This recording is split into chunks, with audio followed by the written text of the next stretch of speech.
Grew up in the projects in Kansas City. Mom was white, dad was black. In the 60s, my mom and dad couldn't get married in Missouri. They had to get married in Kansas because they were a biracial family. When I was born in a Kansas hospital because they were nervous in a Missouri hospital if it would be a situation. And I went to this all-white Catholic high school growing up. And, you know, when you come from the hood and you go outside the hood, you realize, dang, I'm broke.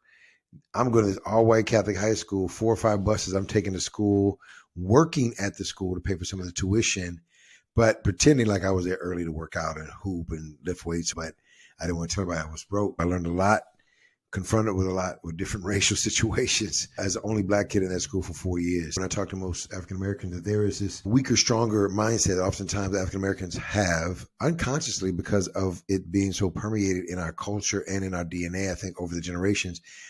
If you're aware of it, you may have a vibe where you may feel weaker, stronger than other white colleagues, even if you got the same academic background, even wealth-wise. That came about when I'm going to this all-white Catholic high school, just realizing economically I'm not where they are and don't have this. And I can't be in those conversations because I don't know what you're talking about. Being aware of that in my own self. Sometimes I have to fight that through, especially in our work and ministry where I'm trying to raise money and folks may not even be thinking about how they're functioning, but because our cultural norms are in such a way, it comes across like, okay, were they shooting shots at me right then because of how they said that around our work? And I can't feel like I can boldly shut them off. What I found is that when I do come boldly with that, now that's not right, this is bogus, this is not going to happen this way, there is oftentimes with the right people a welcoming of that discussion. Like it's not like as intimidating as I thought it was. Then we can talk real with each other versus kind of tiptoeing around things like that, you know?